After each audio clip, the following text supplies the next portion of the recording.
if we can use this very old, strong Swedish tradition and to make new acquaintances and actually to invite people to share things with us, that's also a really beautiful thing with Julmust. So today I'm in the car. It's another grey December day here in Stockholm. And I've got a boot full of one of Sweden's most beloved Christmas drinks, Julmust. Right now I'm on my way and I'm going to go meet an expert who knows pretty much everything there is to know about the stuff, and I'm going to try and figure out why is it that Swedes drink about 50 million litres of the drink every Christmas.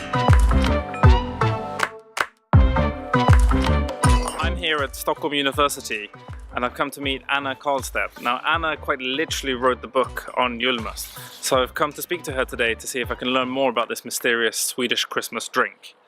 And hopefully I'll come away with some tips and tricks on how to best enjoy this famous drink over the festive period. Let's go meet her.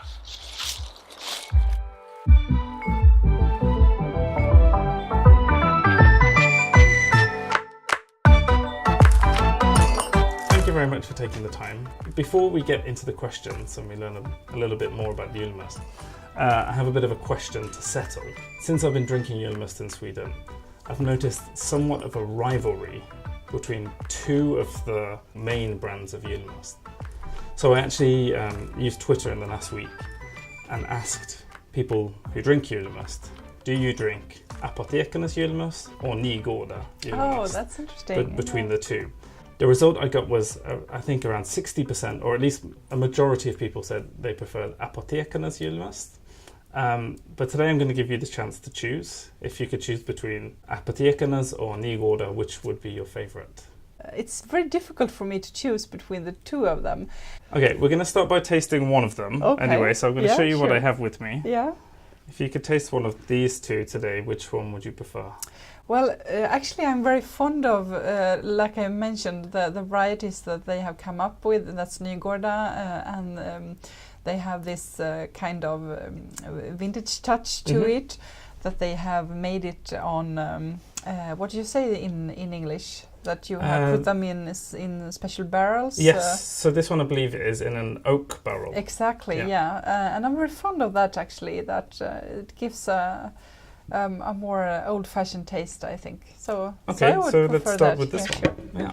So this is the first time tasting for me. If I can just take a bad translation from the label, what they say about themselves.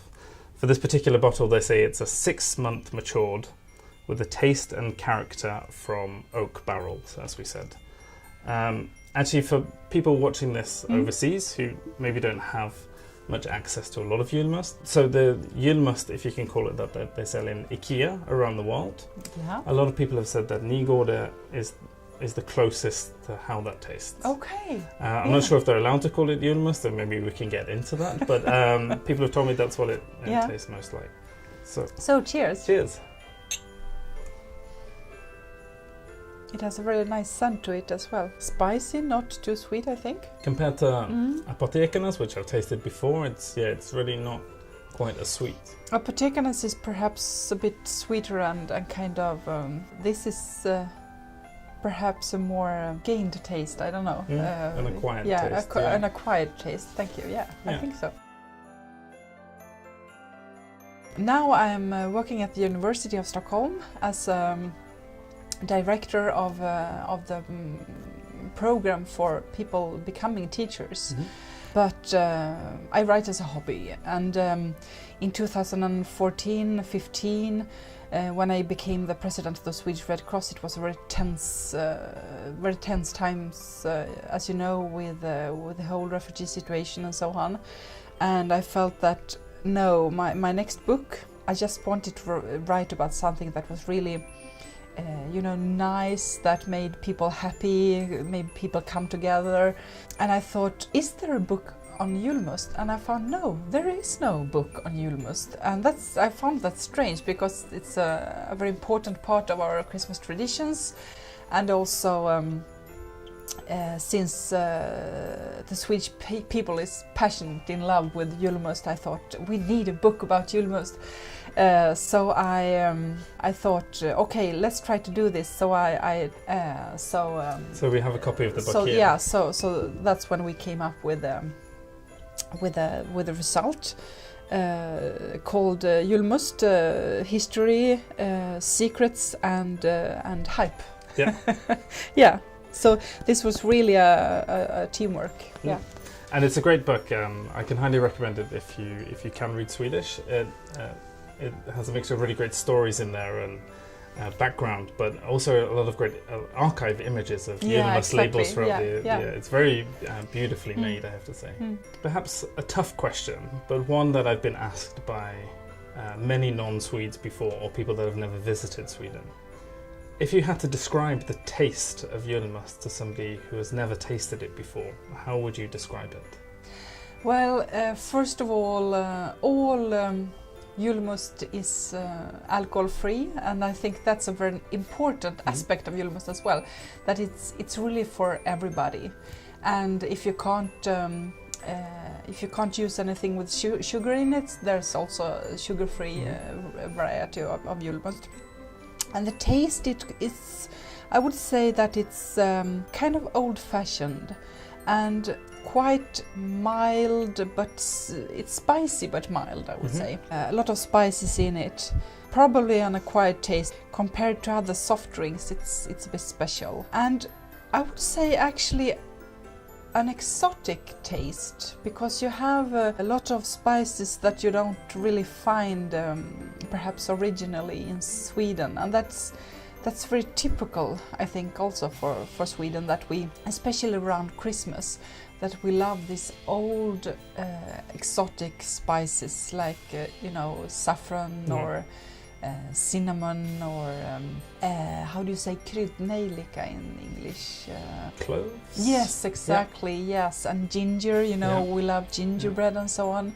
A lot of bread with saffron in it. So we eat, you would say, kraftig. Yeah, powerful or full of flavor. Yeah, exactly. Food around Christmas with a lot of exotic spices. And we have been doing this since Middle Ages and beyond. And I think the origin of that is perhaps that around Christmas you wanted to have expensive food that you could not afford for the rest of the year, and also that the spices helped preserve the food and the drinks. So one of my questions was going to be exactly this, because it's a very old drink, but it also has very exotic spices. Yeah. So this must have been very expensive to make. It was a luxury, would you say? Absolutely. Yeah. And you can see, if you read like chronicles from medieval Sweden, you can see that when they describe dinners in rich people's houses, they often describe the spices that they have used and how much. So, but it also became popular once you could start to import large amounts of spices. This also became popular among the people, and especially around Christmas.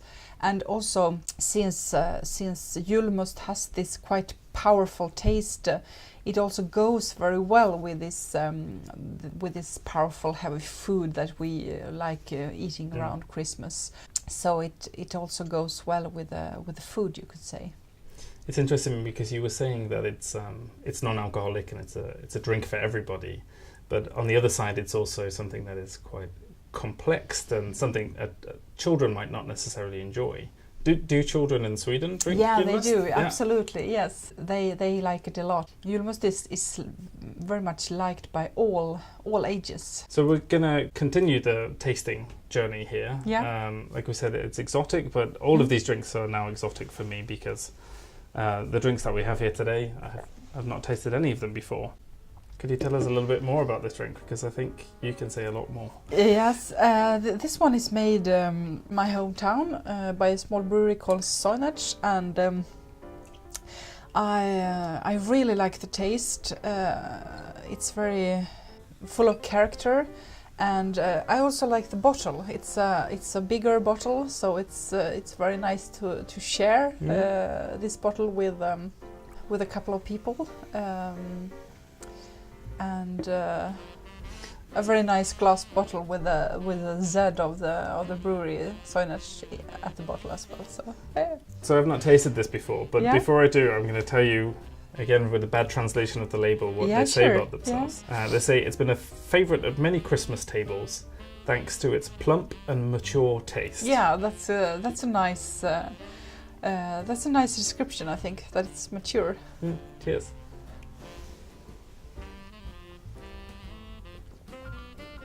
And it's also it's less, what do you say, carbonated Yeah. than the others. So that means that some people really like that, but some people like it less because it's less carbonated. Definitely has a more powerful aftertaste. Yeah.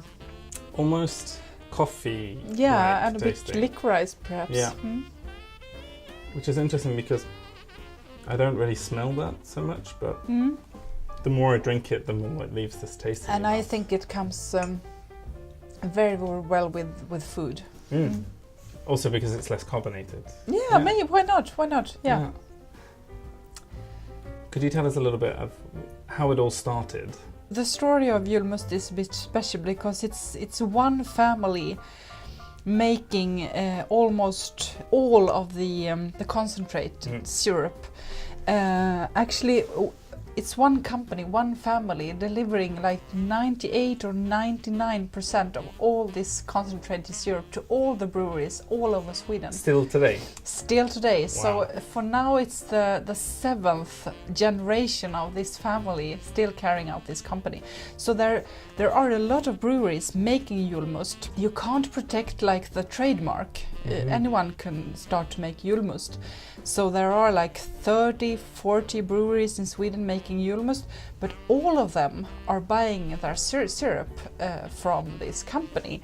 There has been attempts to try to make their own, but all the breweries just given up and saying no, we're not able to do one that is good enough. We continue to buy it from robbers. So they are delivering a lot of varieties of this syrup. And it all started in 19th century with a man called Robert Roberts, who sent his son Henry Roberts to Germany, because Germany was a country in the late 19th century that was very good in making carbonated non-alcoholic soft drinks. And the founder, Robert Roberts, he was very engaged in the Swedish society, and you know, Sweden at that time was very, very poor, and we had a heavy drinking problem in Sweden. We drank like 50 liters per person a year. Of pure alcohol, so we were really in trouble. And he saw, you know, families in difficulty, especially around Christmas. A lot of people drinking too much and just increasing the misery and the poverty and so on. And he was a local businessman in a town in Sweden called Örebro, and he thought we need to find a drink for the Swedish Christmas table that is non-alcoholic. We need to find an alternative to the Christmas beer. And so he sent his son Henry on a mission to the continent to try to find a recipe on a good and nice Christmas drink that was non-alcoholic. So he brought home this recipe saying, I think I found it, something that would go well with the Swedish traditions, something that could replace the Christmas beer on the Christmas table, but not being the same thing, but being something on its own, you know. And it was a smashing success, and the beauty of it is that I think it's still a smashing success after more than 100 years. It's still this bestseller. So we drink millions of liters of Julmust every year in Sweden still. Yeah, I read 50 million liters, which for a population of around, is it 10 million now? It's exactly, So we do drink a lot, you know, every year, and only in December, mostly. The recipe is a secret. A lot of people have tried to find out during the decades, what does the recipe consist of? And when I wrote the book, the Roberts family, they were very kind to me. They let me interview them. I got to look into their archives. I got to taste and so on. But when I asked about the recipe, they said, one of them in the family said, no, that is locked up in a safe, and only 3 persons at a time know the code for this safe. Another family member said, no, the recipe is not in a safe. It's only here on 3 per people at the time of our family. In a mental safe. Exactly. So and no one has managed to crack that recipe. There has been analysis made, so we know which ingredients you find in Julmust, but you don't know the exact proportions. Yeah. What we do know is that there's most of the time there's always malt, there's always almost humle, almost always juniper, but then you don't know. When you ask the breweries, they all say that yes, we do ask for our own variety of this syrup. So all of the breweries have their own variety, but they do not want to reveal the proportions either. So the breweries are kind of helping to preserve the secret. Yeah, it's fascinating for me because you have all of these different brands, all of these different breweries that have the same source and need to distinguish themselves in what is a very lucrative market, I imagine, for the absolutely, breweries. yes. Yeah.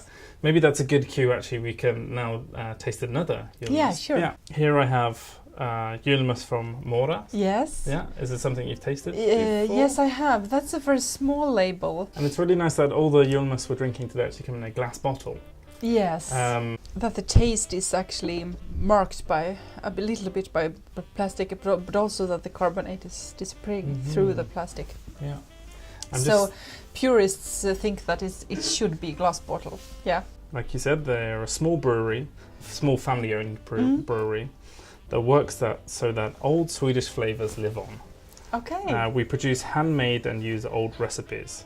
Mora must is a dark, rich flavour and foamy, which we can see actually. Yeah, at the top of the glass actually, there. that was a difference to Soinish, for instance.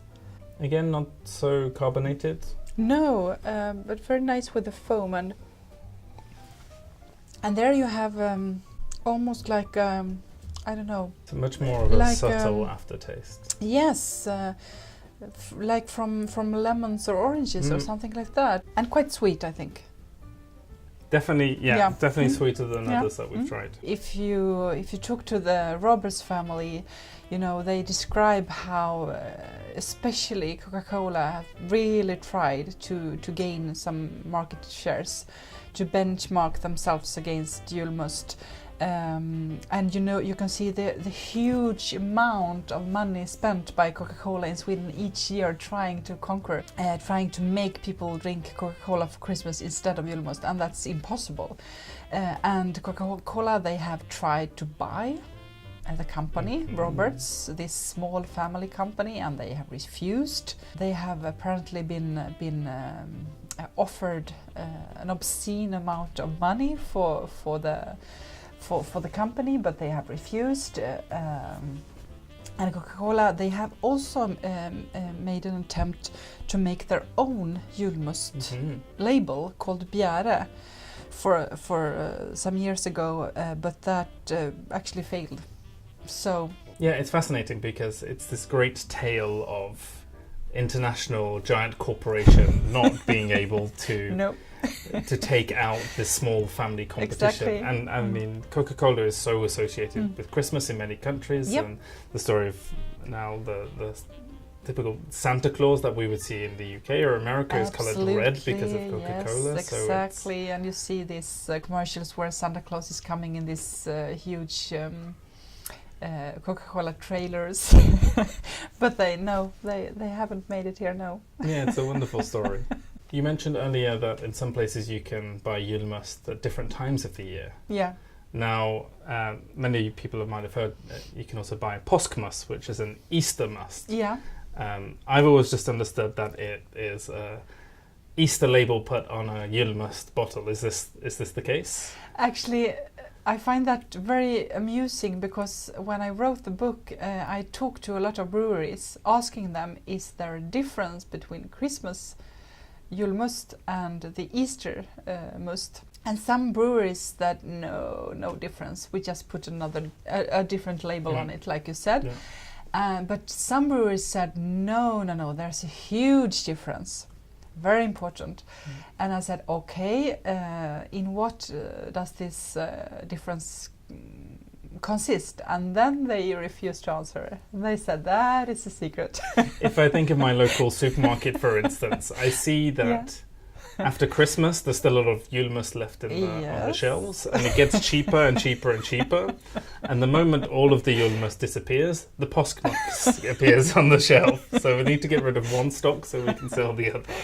Yeah, it's perhaps like a religious metaphor, that resurrection around Easter. That's yeah.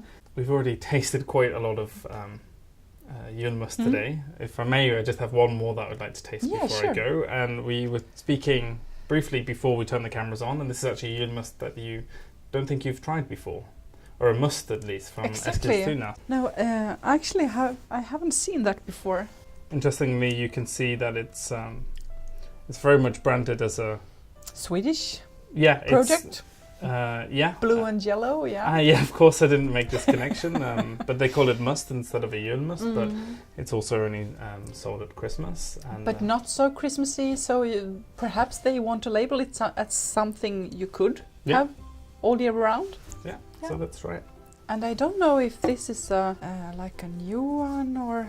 So they, on the label, describe themselves, for over 100 years Sweden has drinking must for Christmas. Yeah. But why not drink must all year round? Exactly. Eskilstuna must follows the original recipe, but they say with a bit more flavour. Less sugar, and less carbonation, and using the high local quality water, mineral water. Yeah. Okay. It's nice because I haven't seen this before. Okay, cheers. Yes.